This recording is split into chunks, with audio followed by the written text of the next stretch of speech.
If you or someone you know is struggling with alcoholism or addiction, do not hesitate to reach out for help. You can find numerous free resources on our website, thebeginagainpodcast.com, and there are tons of resources and support networks available online, in person, or just a phone call away. You don't have to face this challenge alone. Welcome to the Begin Again podcast. I'm your host, Gary Menkes. On the Begin Again podcast, we delve into the inspiring journeys of individuals who have overcome alcoholism and addiction and emerged as true trailblazers in entrepreneurship, business, sports, and beyond. Through authentic, uplifting, and profound conversations with our guests, we aim to shatter the stigma surrounding addiction and demonstrate that recovery can be a catalyst for remarkable success, strength, and resilience. We firmly believe that by listening to these accounts, you will be empowered to unlock your own potential, instigate positive change in your life, and contribute to the creation of a better world. So, get ready to be inspired and embark on your own personal journey of growth with the Begin Again podcast.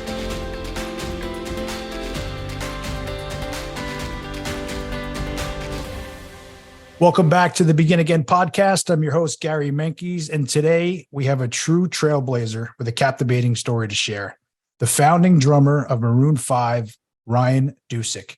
While Ryan was playing sold-out arenas on the meteoric rise of Maroon 5, he was also headed for a serious mental break that would reshape his path. Ryan's moment of crisis on the road ignited a powerful change within, propelling him from the forefront of music to a new path of self-discovery and healing. In the wake of leaving Maroon 5, Ryan confronted isolation, addiction, alcoholism, and substance abuse. But now, after finding his new purpose, Ryan unearthed a profound passion for service, which became a driving force in his recovery. Today, Ryan is a therapist, speaker, and author, and you can find his book on Amazon titled Harder to Breathe, a memoir of making Maroon 5, losing it all, and finding recovery.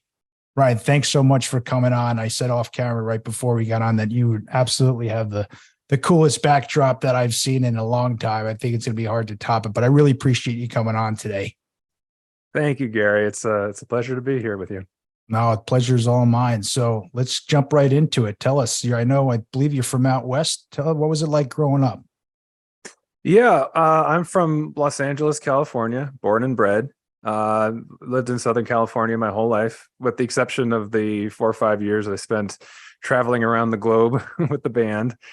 But I'm back. Yeah, I'm in the San Fernando Valley now, still in the LA area. And I love LA. I've got kind of spoiled by the weather growing up here.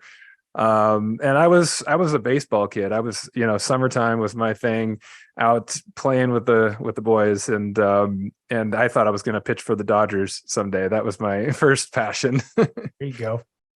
See my background. I wanted to be shortstop for the Yankees, but Jeter beat me out to it. So I was a baseball guy too. I love all sports, but baseball was my sport too growing up.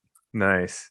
You formed the band, right? And what was the name of the band before it was Maroon 5? Tell everyone again. Yeah, the band was called Cara's Flowers originally. If you didn't understand what I just said, you'll understand why we changed the name. We started the band when I was 16 and the other guys were 14 going on 15.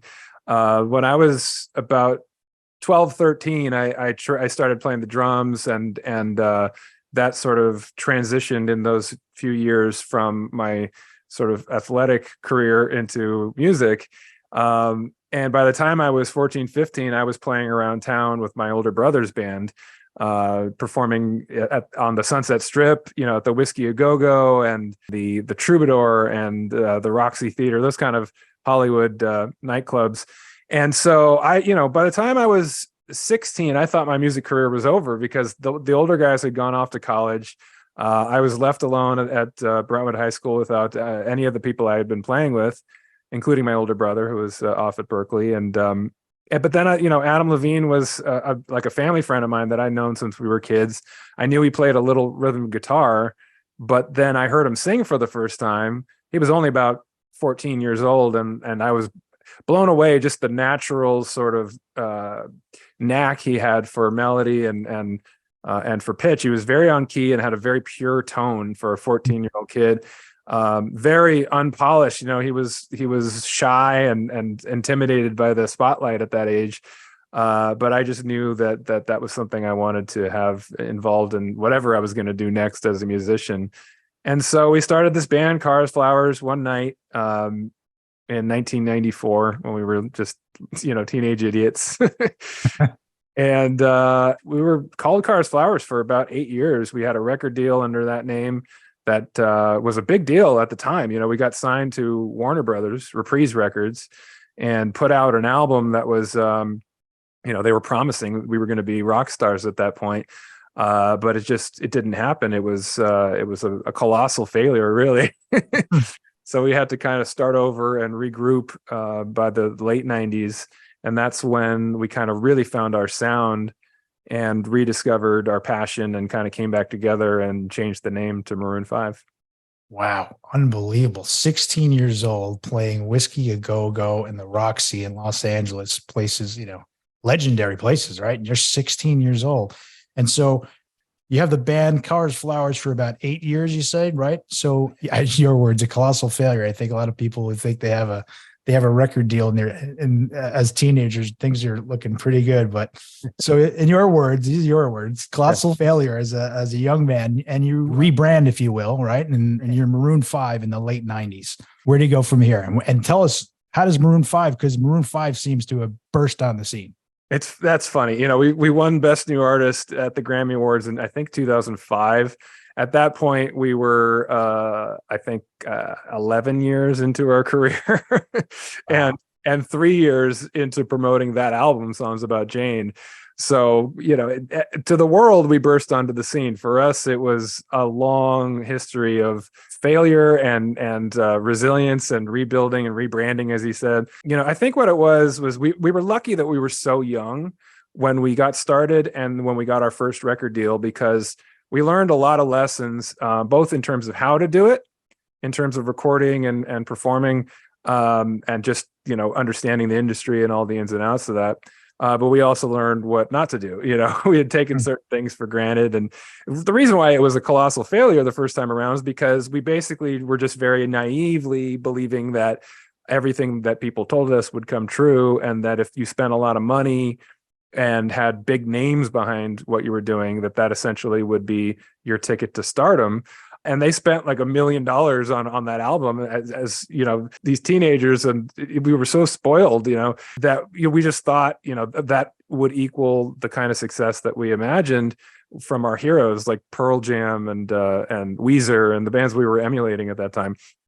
So when that didn't happen, when we sold like 2,000 or 3,000 copies of that album, we were, pretty disappointed and demoralized, and it wasn't the gold and platinum records we had imagined.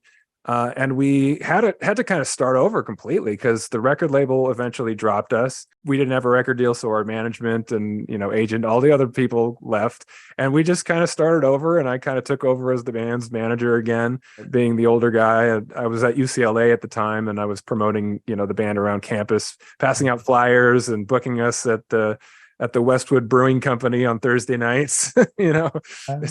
That kind of thing. But it was really the best thing that could happen because we had to really work, and the things we had taken for granted, we couldn't take for granted anymore. We had to learn how to entertain a crowd, not just because we were precocious kids with some natural talent, but because we were honing our craft and developing a sound that was more unique and more, really going to be our thing that we had spent our sort of 5,000 hours developing.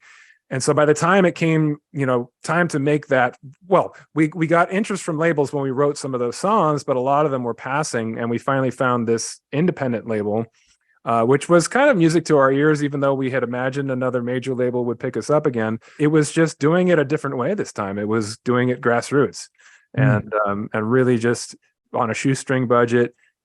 Getting in and relying on our talents, but what we had learned and the work ethic, the work ethic that was required, not just relying on the talent, but on the sweat, the 90% of perspiration that goes along with it, right? Sure. And so then it was a few years of touring on that album before it really blew up. Amazing. Yeah. The Wikipedia page doesn't explain all the hard work that goes behind it. Right. And like you said, and I knew you were driving to it, it's work ethic. Right. And I feel like in so many industries and, me knowing not very much about the music industry, other than I love music, it seems to be the hardest working guys in the room from time to time, seem to make their way. I'm also taken aback by, you're still such a young guy at this time. And again, I'm saying the word colossal failure again, but you guys are so young still, but you had the drive, you had the passion for sure. Right. And you go back and you really kind of dig in, you start working hard. You put the work ethic and you put the work in. And some of my favorite bands, when I see like documentaries on them, or some guys like even today, like they seem to be the hardest working guys in the room. Even like I love Fish, and like Trey seems to be like, even when he's not playing with Fish, he's doing solos or he's doing his other band. Like the guy's just constantly working. And I just think, we don't see that on the Wikipedia page. But here you guys are, right? So now you're about 3 years and you're touring, right? You're starting to get somewhere. How old are you in UCLA when you're on campus handing out the flyers? I was in my early 20s at that point, and felt like an old veteran. Yeah. I had been out and I had seen the wars. But yeah, I was back at UCLA. I was getting an English degree and having a great time. I really look back at that time in my early 20s as maybe one of the best times in my life, because it was kind of a renaissance both in my life and in the life of the band. I talk about this in the book, how we were so lucky to have this chemistry when the band first started. But we were just, obviously very green and didn't know what we were doing. When I went back to school after the failed album, I was very motivated, both in terms of just personally being more open to new experiences and pursuing my academics again, doing things separate from the band that were fulfilling to me, because I had been so disappointed by everything we had put into that first record that didn't come to fruition. But then all of a sudden, the other guys in the band and I ended up sort of on the same page again and had this rejuvenated spirit, and the chemistry was back, and the love of what we were doing. And strangely enough, we had spent like 6 months apart. Adam and Jesse were in New York, and Mickey and I were at UCLA. And when they came back, we all just had started listening to a lot of the same music, independent of one another. We were listening to a lot more classic soul and R&B, and then contemporary hip hop and R&B, which was totally different than what the first incarnation of the band had been, because we were more of just a straight ahead guitar based pop rock band in the Cars Flowers days. So now there was this more groove based element, and Adam was discovering a more soulful, bluesy style of singing, and Jesse was, studying classical and jazz and playing more piano. And so there were just a lot more influences that really came together and gelled in a way that you couldn't have really predicted. And so now we were really finding something that was unique to us, and that was a blend of a lot of different styles. And so that was part of the reason why we felt like we needed to change the name, other than the fact that people couldn't understand Cars Flowers. They either saw it written down and read it as Cara's Flowers, which we hated, or they heard Cars Flowers and they thought Cars and Flowers or Carson Flowers or something. So anyway, it was time for a new beginning. It was time to start anew, and that was the moment at which we became Maroon 5. And but that was just the beginning. Like I said, we went out on the road, and really the album cycle for Songs About Jane was like 4 years long.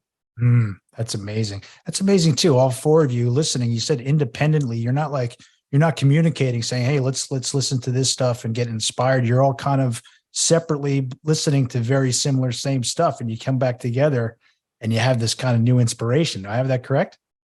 Yeah, some of it was stuff that we had grown up on. We were children of the 80s, and of course, had, just like everyone else on the planet, had our copies of Michael Jackson's Thriller and Prince's Purple Rain, and so those things just kind of kept popping up.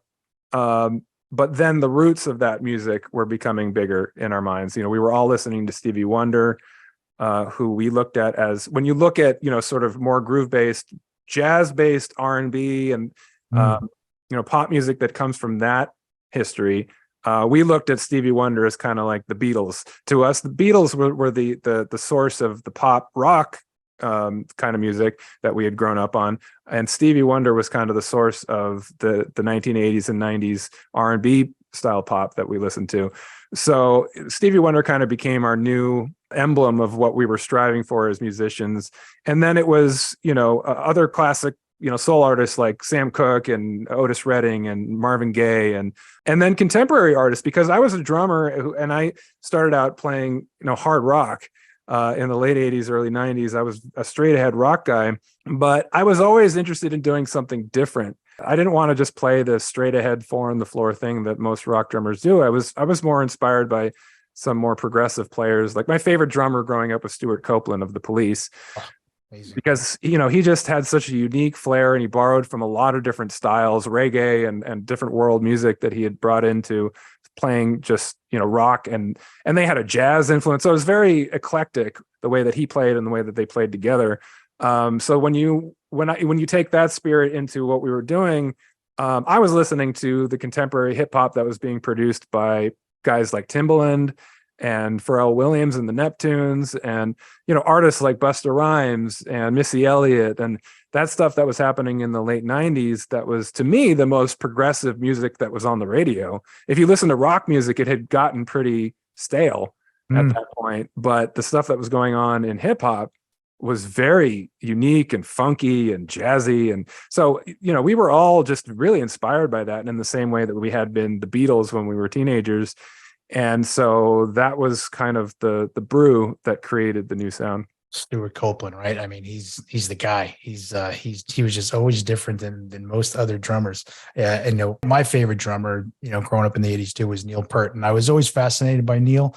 He wrote most of the music as well, a lot of the lyrics, Neil. I had watched his documentary, and late in his career, I forget the name of his idol, his drummer idol. You would know. He changed his entire how he plays the drums. He went from overhand to the underhand, and he's just a maniac on the drums, right? And he changes his philosophy so late in his career, but amazing stuff. So, all right, so you're 4 years into it now. 4 years, Maroon 5 is now we're at the meteoric rise, right? That everyone sees. Yeah, that was funny, because if you look at the album, came out in 2002. And it didn't even come out till we were about 6 months on the road already. It was summer of that year. We had headed out in January, February of that year. And thankfully, the label had the mindset of, we're going to slow play this thing. We're going to build it up the old fashioned way, the way that the independent labels did in the 1950s and 60s, like literally going to one radio station at a time. But we didn't even release the first single, Harder to Breathe, until that summer as well. So we were 6 months in at that point, and then it took a year from there to take the album to gold record status. Harder to Breathe became, a moderate hit. And by the fall of 2003, we were finally doing our first headlining tour of, clubs and small theaters. This wasn't arenas yet. But up until that point, we were opening for bigger artists. So in 2002 and 3, if you put those 2 years together, we played over 500 shows in those 2 years alone. And that's not including all of the other promotional stuff that we were doing, in terms of doing in-store appearances and radio station appearances and, meet and greets and fan club shows and, video shoots and photo shoots and TV and radio, just everything that goes into, that old fashioned grassroots way of building a fan base and building interest in the album. And we were having a ball for the most part, because even though it was a lot of hard work and long hours of driving ourselves around the country in a van, we got our first tour bus on that headlining tour in the fall of 2003. So for a year and a half, we were either in a van or had one horrible experience in an RV for one summer. And so, this was what we imagined it would be in terms of the hard work. But now imagine 2004 hits. Our parent company, BMG, or J Records, which was Clive Davis's label, which was distributing the record, now invested more money into it. And we have the worldwide release of the second single, This Love. And that meant now we went from, 2 years of traveling around the States in a van and then finally a bus, to now jet setting around the world and the album sales taking off. And now we're playing the Tonight Show and Saturday Night Live and TRL and MTV. And playing on Top of the Pops in London at the BBC, and just like the stuff that you imagine. That was when the rocket ship took off, but we were already over 2 years into the album cycle at that point, and pretty burnt out, to be honest with you, already kind of feeling exhausted and worn down by all that. Yeah, because you're starting to touch upon that aspect of it. We see the rock star, the rock, the rock and roll star, and we see all the stuff. But when you spill it out over a 2-year period, you have 500 shows across the country in a van, and then a bus, but then all the other stuff that goes along with it. I mean, just hearing you tell it's like, whoa, like careful what you wish for in a way out there, being a rock star. But so you even mentioned the word, you start getting a little burnt out, right? So you've been at this for going on 4 years. The label takes off, Clive Davis. Now you're jet setting across the globe. You're a little burnt out. Now, how you feel now, and take us to what happens from here? Well, I can only speak for myself. I know that the other guys at a certain point, everyone kind of hit a wall and dealt with that in their own ways. For me, though, I was somebody who had always put a lot of pressure on myself, kind of perfectionistic by nature. And my ways of coping had been obsessive compulsiveness and overthinking. And I hadn't really thought of myself as a nervous or anxious person. In retrospect, I understand that anxiety can take different forms. It wasn't that I had like stage fright or that I was very extremely socially anxious or anything like that. It was just that I'm kind of an introvert by nature. I'm an overthinker. There's not a lot of downtime when you're living that life. And I was up for it to a certain extent. I was willing to put on the happy face and perform every night and get in front of our fans and sign autographs and be the outgoing person that we needed to be in that position. But it took its toll on me over time, because it was just constant adrenaline. It was the intersection of the internal pressure that I put on myself with the external demands of everything we were doing, which was ramping up more and more. And then all of a sudden it was reaching a fever pitch, and there was just nowhere to run. There was nowhere to hide. There was no downtime. There were no breaks. Every time we had a break, it was like I was looking forward to just like having a week or two back home that I could just rest and relax and recuperate, maybe just hang out with my family. And every time I would see that, it's like, oh, in 2 months, we're going to have 2 weeks off. And I'm going to make up for 3 years of exhaustion in 2 weeks. Right. But then it would be, okay, now the album's coming out in South America and you need to go to Brazil. Or it would be, now the next single's coming out and we need to shoot a video.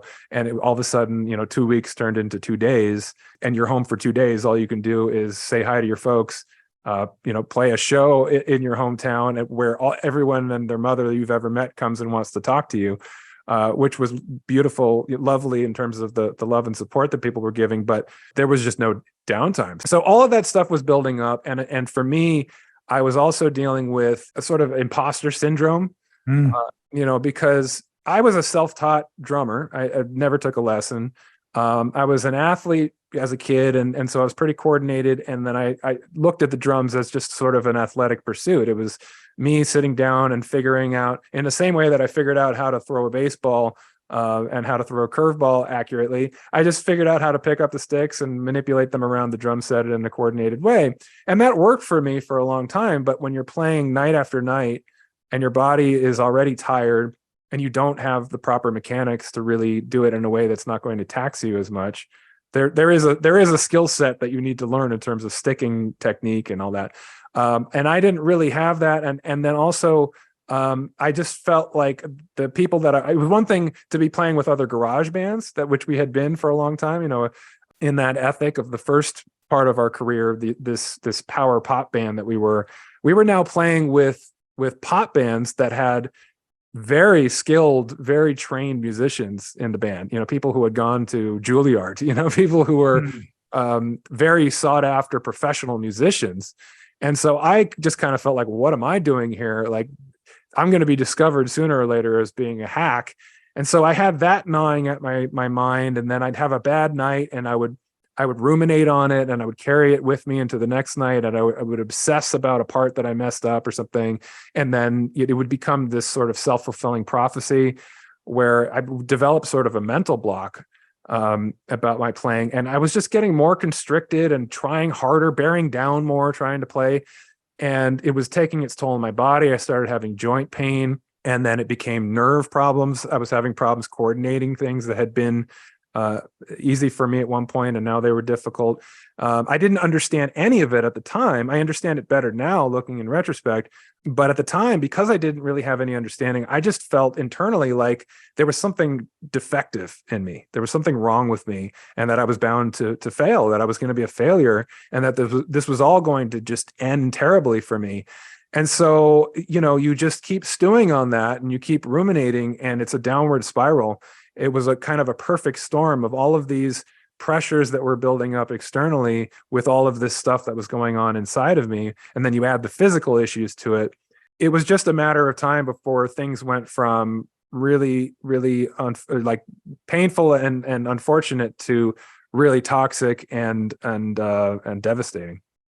Yeah, you bring up so much stuff there. I mean, it just seems like imposter syndrome is something I suffer with to this day. I think that's real, and I have to like work my way out of it from time to time. I work in an industry during the day where I've been at it for 20 something years, and there's days I feel like I don't even belong here, and I'm going to get found out.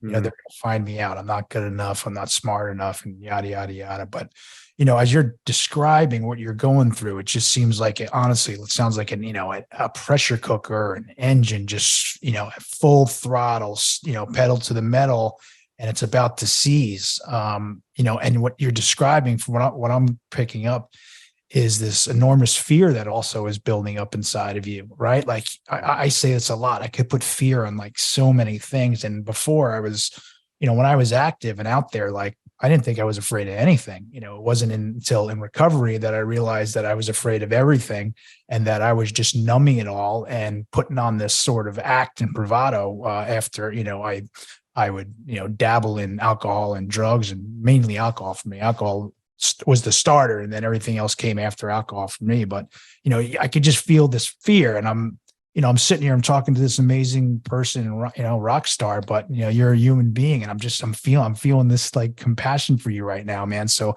it comes through so well. So you're getting there. And then, like I said, the engine's kind of starting to seize a little bit. Tell us what happens, and where are you when like when you kind of put your hands up, which it seems like at one point you did, right? In my mind, there's a moment at which I really look at as a point when I really felt defeated, and I felt like this is all going to end soon and end badly, because I had been holding on like that, just kind of in denial, thinking, if I can get 2 weeks off, maybe I'll recuperate. And I think the other guys in the band they certainly were noticing that something was wrong. They would bring certain things to my attention because my playing was suffering. And I, of course, didn't want to hear it. I just wanted to pretend like it wasn't happening. It was very disconcerting that obviously it was bad enough that the guys were noticing. Trying to be helpful, I think it was coming from concern. It wasn't like they were reprimanding. It was more like, what's going on? Talk to us. But I was in a place in my life, and as a young man in my 20s, and this was 20 years ago, when the public discourse about mental health was not what it's becoming now. We're just starting to have a dialogue about this stuff. At the time, I was a young man who had a lot of pride and a lot of insecurity that I was bottling up. And so I just didn't have the ability to express it. I didn't have the ability to really even understand it myself, let alone show the vulnerability and express it to the people around me. So there was one moment when we were supposed to have 2 weeks off or whatever it was in the following month. And we were ending a European tour. And I just remember we were checking out of a hotel in Milan, getting into a bus, a little van to take us to the airport. And our manager handed us an itinerary. And I looked at the itinerary, and I realized that those 2 weeks had been filled up with another trip. I think we were going to Australia or something like that. And I just hit the wall. I was like, I can't keep going like this. I just felt totally defeated and deflated in that moment. And I remember we were in the international terminal of the Milan airport, and I had a backpack on with all of my toiletries and everything that I carry with me on the plane, just sort of huddled over in the middle as people were walking all around me, going to their planes and the terminals. And there's a picture of me somewhere that Jesse took, I think, of me in that position. No one came and like checked on me. They just kind of left me because they knew that I wasn't doing well. Just kind of hunched over in the middle of that airport. Like, I have no more resources. I am completely spent. And I can't keep going like this. I did keep going. I pushed through for a couple more tours, but the playing kept getting worse and the pain kept getting worse. And eventually the band said, you need to go home and figure out what's wrong with you. And, they were really gracious. They said, if it takes you 6 months, get well and we'll be here when you get back. So that was nice to hear. But at the same time, when I got home, it felt like, I was just an absolute failure, because now I was back home in LA in a 1-bedroom apartment, watching the band that I had spent, over a decade building, performing on the biggest stages in front of tens of thousands of people all over the world. And our music at that point also was like omnipresent. You turn on the TV and there was our video. You turn on the radio and there was our song. You'd go to the mall just to try to escape, or, you go out to a nightclub and the music was playing. You go to a movie theater, it was playing. I mean, so like, it was almost like I couldn't escape it. And so I was feeling really sorry for myself, feeling like I was missing out and feeling like I had failed.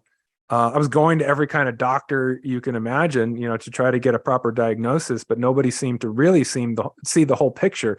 That they were diagnosing the joint problem and the nerve problem and they were starting to put me on meds and things that I wanted to believe were helping me, but I really felt was just making it worse. And then drinking, which had been something to facilitate fun up until that point. At worst, it was an escape on a night off on the road. At best, it was a way to have a party with friends and have a good time. But for the first time in my life, it became a way to numb, a way to avoid the feelings that I was feeling. It was the only way that I felt some relief from all of the internal dialogue of what a failure I was, and the physical pain, the emotional pain, and the psychological turmoil. So alcohol just kind of started creeping up at that point. It became, when I take a couple pills, and I have a couple glasses of wine, I can finally relax and kind of melt into my couch, and that's when I feel okay. Or when I can't be around my friends because I'm in such a dark place that like I'm not any fun for anyone. But if I go tie one on for a night, I could pretend like nothing is going wrong, and I could pretend that I'm just a rock star having a good time for a night. And so it just felt like, okay, maybe this is what enjoying the fruits of our labor looks like. But really, what it was escaping and avoiding the pain.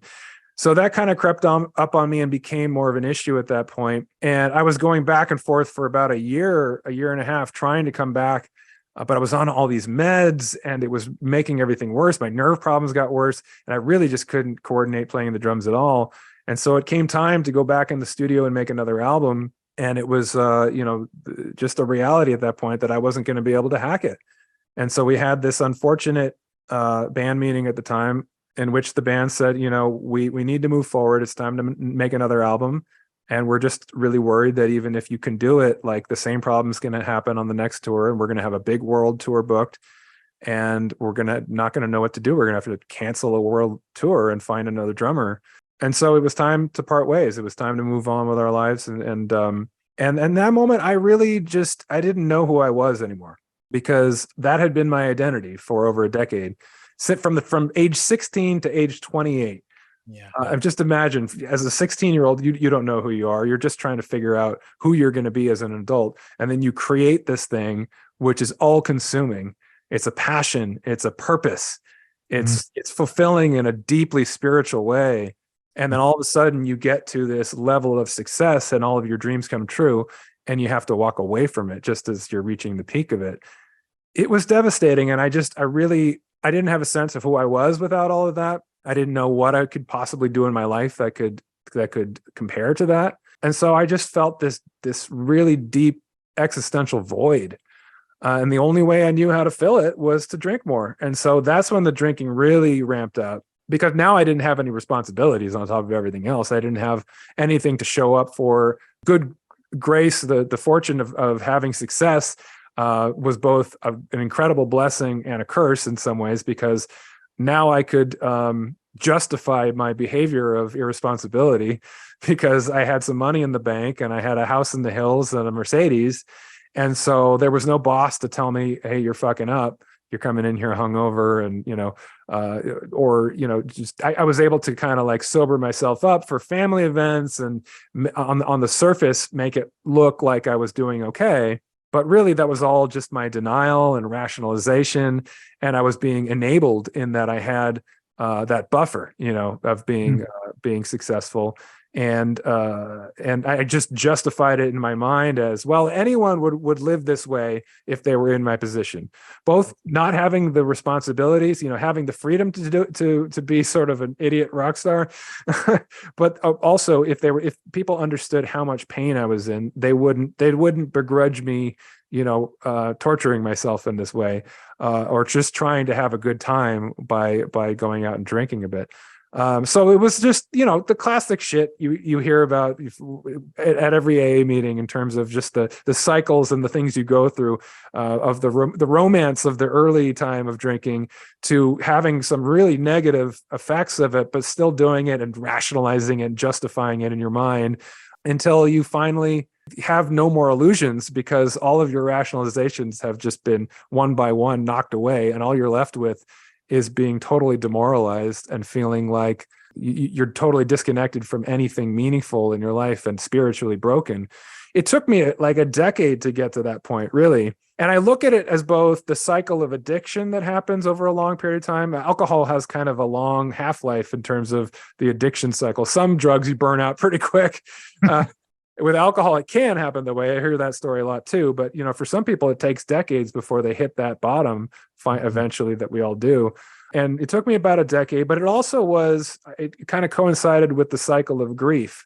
I really look at it as a grieving process that I went through, because I lost something really profound. It wasn't a loved one. It wasn't a human being that was a profound loss, but it was something really essential to the core of my being, in terms of how I saw myself and my identity and my self-worth.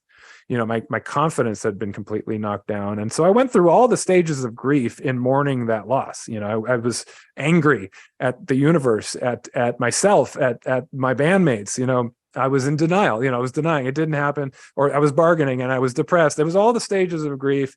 As we in recovery know, the beginning of recovery starts with acceptance, right? Step one is acceptance. Acceptance is also, it just happens to be the last stage of grief, right? So when I was finally done with that grieving process, I was finally ready to begin the recovery process from alcoholism.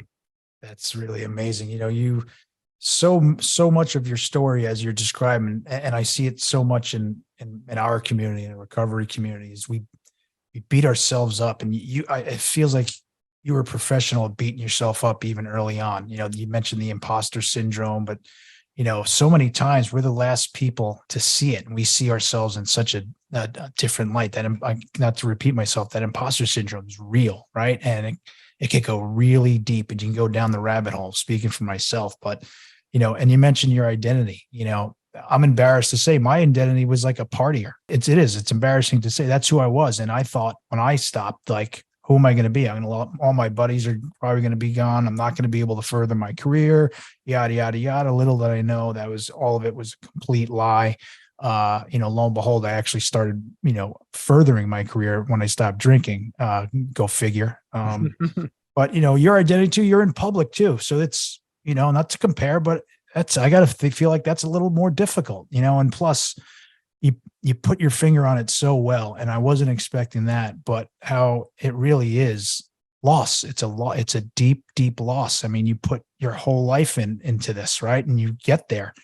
And when you get there, you get sick, you have a disease, and it hits you, and it's taken from you, because I guess you can say it for sure. It was taken from you. And, you go through it for so long. You said a decade, and I love what you said too, though, is, acceptance is step one, but it's the last step of grief, right? You finally just have to accept things, right? Or accept it. And the acceptance prayer is one of my favorite prayers. Like, well, I'm in a bad spot. I recite that acceptance prayer, and I'm usually a much better spot, really quickly, and as long as I know, I say this a lot too, you can't live in fear and faith at the same time. And as long as I'm in faith and I know I'm exactly where I'm supposed to be, and my God, my higher powers, I'm exactly where I'm supposed to be right now, then I'm in a better place. It doesn't make it easy to get there. There's effort for me to get there. But so here you are 10 years later, you have acceptance from your grief, and you have acceptance step one. And now you start the recovery process. Take us from here. So when I was finally ready to start walking forward into recovery, I had sort of tipped my toes into the water a little bit a couple times, as we sometimes do, just sort of contemplating the idea that maybe I'm an alcoholic and maybe I need help, but not quite ready. I had checked myself into a rehab once a few years earlier, and I was there for a few weeks, and it was a good experience, but I came out thinking, oh, okay, I just need to control this a little better. I need to learn how to moderate, it's more of the rationalizations. And but in the few years after that, all of that got knocked down to the point where I realized I had no control. You got to that point of addiction where I woke up every morning with the desire to have more control and more manageable life, and I would fail every day, And so all of my illusions had been shattered, and I just kind of was in a place where I was, to borrow a much used cliche, sick and tired of being sick and tired, and just feeling physically ill and psychologically broken down. And my anxiety had escalated to a degree I didn't know was possible. I was like basically agoraphobic, and I had a hard time being around other human beings without being drunk or on an anti-anxiety pill or something like that. When I finally admitted that I really needed help and that I was ready to surrender completely, it was terrifying, because that was my only coping skill. But thankfully I had the support of some people that pointed me in the right direction. My girlfriend, Sean, and my therapist at the time, they got me a bed at the Betty Ford Center out in the desert.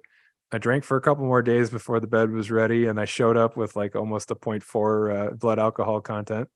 Went out in a blaze of glory, took my last sip in the parking lot of the Betty Ford Center. Like, what's more rock and roll than that, right? Yeah, right. That's rock and roll for sure. So, but and the first couple of days were terrifying, and I was shaking like a leaf, and I was, in detox and everything. But within about a week or two, the spirit of recovery really was born in me, because I was surrounded by people that were on this path, and some of them were only, less than a month ahead of me in that journey, but I was inspired by them. I was looking at them for hope and for some wisdom, that they seemed to have this profound wisdom just having been in recovery for a month. And so for me, who was just, basically a toddler, that seemed like, years of wisdom. And then something really profound happened to me a week or two in, when I was just kind of starting to get my legs underneath me and going to the meetings and learning, going to the lectures and doing everything that I was told to do. I started seeing new people coming into detox that were a week or two behind me in this process. And I saw where I had been a week or two earlier, and I was like, holy crap. And I realized just giving them a helping hand, just showing them to their room, and acclimating them to the process and telling them the few things that I'd learned in my week or two of being there, that I was being profoundly helpful to them in offering them support in recovery. And that was a feeling I hadn't had in a really long time, because I was being of service to another human being in a helpful way. And I had a sense of meaning and purpose. It was small, but it was something I had been lacking in my life for so long, that I just like fell in love with it. And I felt like, wow, maybe I do have more to offer this world than I thought. Maybe this life doesn't just have to be me passing the rest of this miserable existence along with a drink in my hand. It can actually hold something that fills me up in a profound, spiritual way.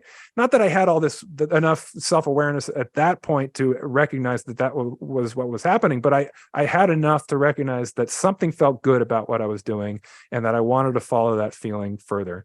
And so I stuck it out. I was at the Betty Ford Center for 2 months.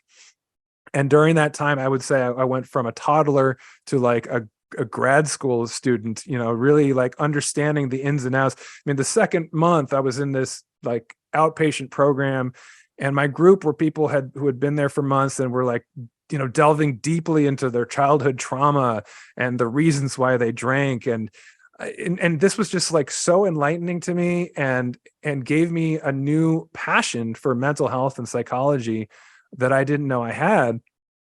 And then, so they recommended that after that, I go to an outpatient program back home. And so I was just in a place now in full surrender. Whatever you tell me to do, I'm going to do it. That's the thing I had not been doing for so long when I was in that illusion of control.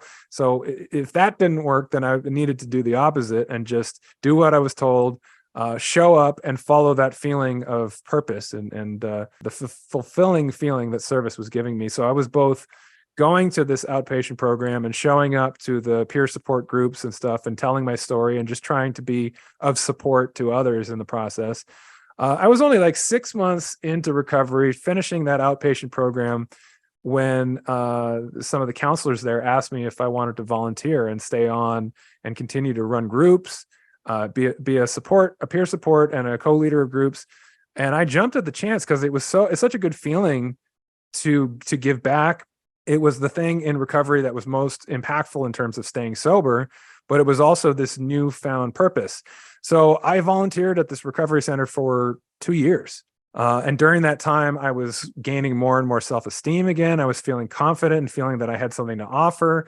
People were giving me compliments about the ways that I could articulate the ideas of recovery and share things that were helpful to them. And I started getting the idea that this was something I wanted to do more seriously. And I was inspired by others around me who had gone back to school in midlife to become a therapist or a drug counselor. And one day I was like, you know what? I'm just going to do it. This was that feeling that was driving me forward. I couldn't deny it, and I just wanted to follow it. So I just applied to a grad school program for a master's degree in clinical psychology. And within a couple of months, I was at Pepperdine University studying back in school and becoming a therapist. That was something I could not have foreseen when I was at the depths, of course, of my agoraphobia, panic disorder, alcoholism, you name it.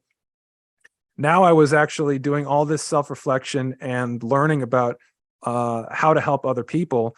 And so it was just like, it was another renaissance in my life where I felt like I finally had closed that chapter, of the pain of addiction and grief. And I had opened a new one that was one of inspiration and hope.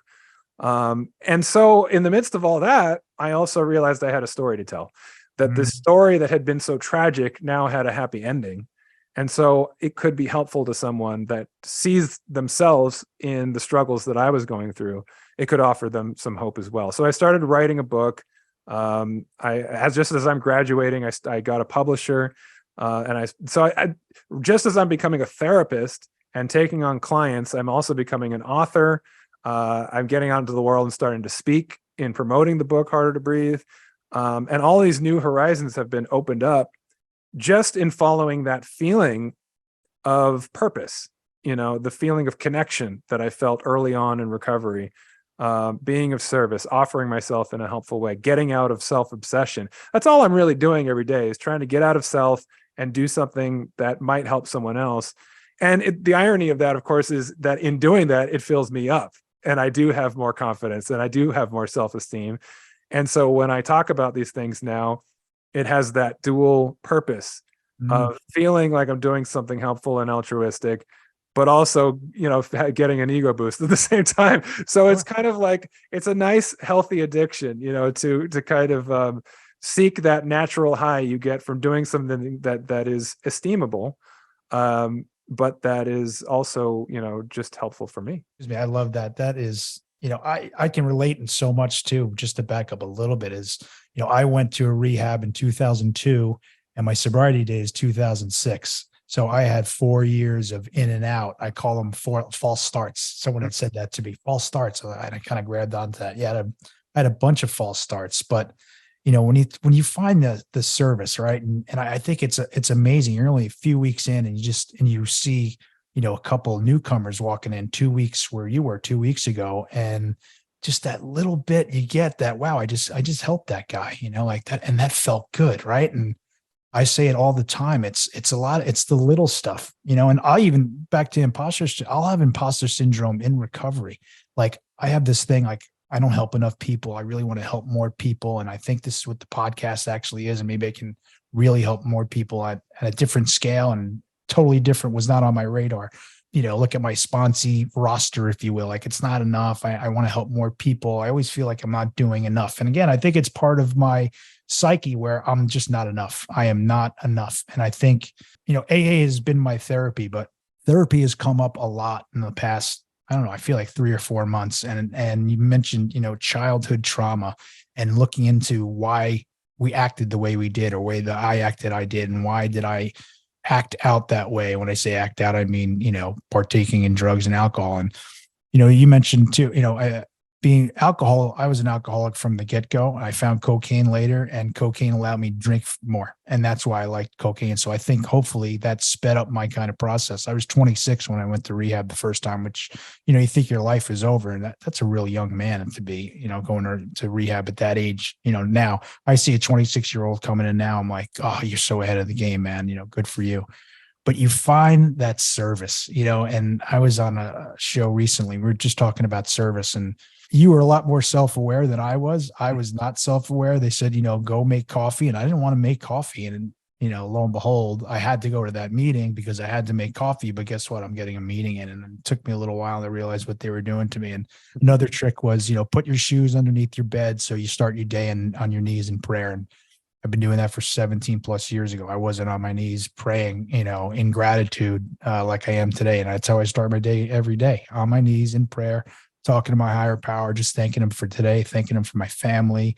And part of my prayers is, let me help one person today. Let me help someone today.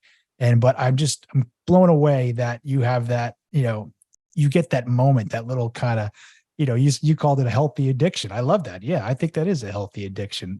But it's the little stuff too, even outside of like in recovery. I'll get someone, a family member will call me and, with a real life question, real life, problem. And I wasn't getting those calls before, Ryan. They weren't, not only was I not getting those calls, I was, the last person even on the person's mind. Now I'm potentially one of the first people that they're going to think of. And yes, maybe it's an ego boost. Not maybe, it is an ego boost, I have to be honest, but it's a good ego boost. You know why? Because it's coming from a place of helping someone, right? And they say it all the time. And my sponsor will say it to me, like, if I call him up with a problem, we'll talk it out. And then he'll say, all right, now go help somebody, go call somebody else. And that's what you're saying. You take yourself out of self and you go help somebody else. And so you find that, right? And you take it and you really run with it. Now you're back in Pepperdine and you're getting your degree, which I think is amazing. 6 months later, you're being asked to volunteer at Betty Ford. Sorry, coincidence. There are no coincidences. There's something bigger. There's a higher power. There's a higher purpose at stake here for you. It's clear. It's flying through the screen here to me. So tell us, where do we find you now? Well, it's interesting, all the things that I'm doing now that I couldn't have anticipated. I have this book out, Harder to Breathe, which I recommend. It's not just for people that are Maroon 5 fans, and it's not just, you don't have to be even a music fan necessarily to appreciate it. There's a lot of stuff in there that I think anyone can relate to, but certainly those elements of the perfectionism and the pressure we put on ourselves and anxiety. Certainly, if you've had issues with addiction, you can relate to it. But it's really just a hopeful book, ultimately about finding recovery from whatever we struggle with, and finding hope. And so I'm really proud of it. I mean, the book is probably the thing at this point in my life that I'm most proud of, because it's like, it took my whole life up until this point to write that book. And so promoting it feels very fulfilling in and of itself. So check that out. Harder to Breathe. You can find it on Amazon. My website, ryandusick.com, has everything that I'm doing on it. I'm a therapist. I'm a life coach. I'm a speaker. So I'm getting booked to do events and appearances and things. Started out just, because of the book and everything, but now it's become really advocacy. It's a whole other passion to be getting out and talking about mental health at a time when we so desperately need, the resources for people that are struggling in ways that we never have before. So I'm an advocate, really, as much as I am a therapist. I've been doing a lot of writing. I've been doing a column for Variety magazine about mental health in the music industry. So anyway, ryandusick.com, and then my Instagram page at Ryan Michael Dusick. is kind of the fun place to check up on like the things that I'm doing. I'll post, little clips of things I'm doing now, but also old footage of the band and old photos and stuff and music. So it's kind of the intersection of my old life and my new life, and just a lot of fun there. So great. It really is, and I said at the very beginning that you're a trailblazer, because you really are, because your story really is incredible. And yes, we've certainly made some strides on mental health, but we are nowhere near where we're supposed to be. So every young person, hears your story. It's really profound, and it's really important for people to hear. And I'm so glad to hear your story. I mean, that's what this show is all about, is to inspire. You're inspiring me right now to do more. And I know, like I said, off camera, maybe on camera, was, the mantra is to help someone today, help one person today. You're definitely helping many people. And I hope people come through this show today. And I know you're going to help one person today. So I can't thank you enough for coming on. I say this all the time, but it is the relationships I'm making on this podcasting world of mine that I'm very new to is super important. The people I'm meeting has just been off the charts, and I was really looking forward to meeting you, and we're going to stay in touch for sure. And I look forward to following you, because you have a lot more to do, and I'm so happy to hear that.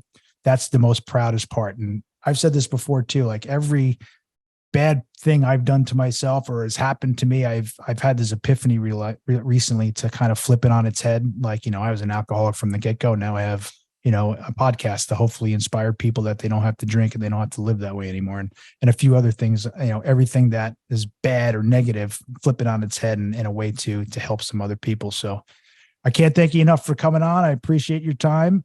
RyanDusick.com. And the book is Harder to Breathe, a memoir of making Maroon 5, losing it all and finding recovery. It's on its way to my house now, and I bought a few copies for my family members because they're looking forward to reading it as well. And Ryan, thank you so much for coming on today. I look forward to following you. Awesome. Thank you so much, Gary. I appreciate it. All the best.